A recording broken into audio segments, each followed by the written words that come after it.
ত্রিপুরার বুক জুড়ে চুরির হওয়াটা যেন আর সাধারণ অপরাধের তালিকায় নেই, বরং প্রতিদিনকার জীবনের এক নিষ্ঠুর বাস্তবতা হয়ে দাঁড়িয়েছে। আর সেই অন্ধকার বাস্তবতার নতুন অধ্যায় লেখা হলো রাজধানীর মেলার মাঠে, যেখানে মোবাইল দোকানের ছাদ খুলে ঢুকে চোরেরা নিয়ে গেল ল্যাপটপ ও নগদ অর্থ। তবে এখানেই থেমে থাকেনি গল্প। ভাগ্য যেন এবার দোকানির পক্ষে কাজ করেছে। চুরি যাওয়া জিনিসের কিছুটা অন্তত পুলিশের তৎপরতায় ফিরল। যেখানে একদিকে মুখ্যমন্ত্রী বাসভবনের আশেপাশে শহরের প্রাণকেন্দ্রে এমনকি পুলিশ হেডকোয়ার্টারে গা ঘেঁষে চুরির ঘটনা ঘটেছে, সেখানে সাধারণ মানুষের নিরাপত্তার প্রশ্নটা একেবারে নতুন নয়। প্রশ্ন একটাই, এত নিরাপত্তা বলয়ের মাঝেও কিভাবে বেপরোয়াভাবে দৌড়াচ্ছে এই চক্র। এই ঘটনা তদন্তে নেমে পশ্চিম থানার পুলিশ ও বত্তলাফাড়ি টিম সিসিটিভি ফুটেজ ঘেঁটে চিহ্নিত করে চোরদের। এরপর ধরা পড়ে আমবাসার বাসিন্দা অমিত দেব এবং ইন্দ্রনগরের বাসিন্দা সজল দেবনাথ। অমিতের বাড়ি থেকে উদ্ধার হয় চুরি যাওয়া ল্যাপটপ, নগদ 3,500 টাকাও মেলে অভিযুক্তদের কাছ থেকে। এক কথায় বলতে গেলে এই চোরেরা যেন আধুনিক প্রযুক্তি আর সাহসের অদ্ভুত মিশ্রণে এখন আর ছিচকে নয়, সংঘটিত পরিকল্পিত অপরাধ চক্রের অংশ হয়ে উঠেছে।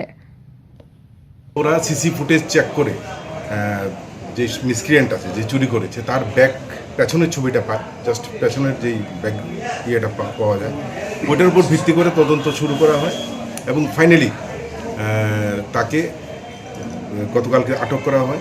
তার কাছ থেকে সেই চুরি যাওয়া ল্যাপটপ পাওয়া যায় এবং তার সঙ্গে যে সঙ্গী ছিল ওকেও আটক করা হয়, সজল দেবনাথ এবং মেইন হচ্ছে অমিত দেব।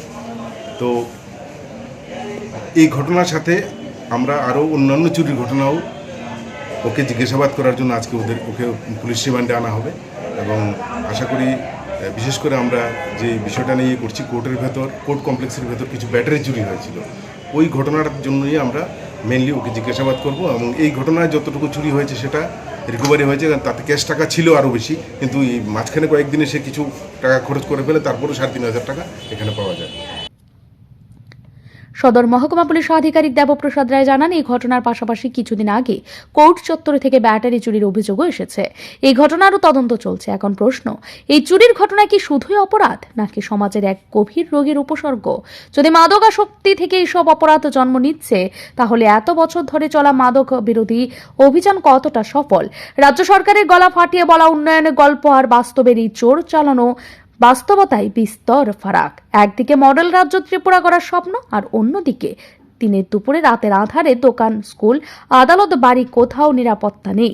ত্রিপুরার মানুষ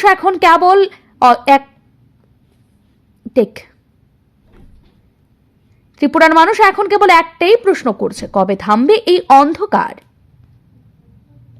ব্যুরো রিপোর্ট, ঋদ্ধি নেটওয়ার্ক।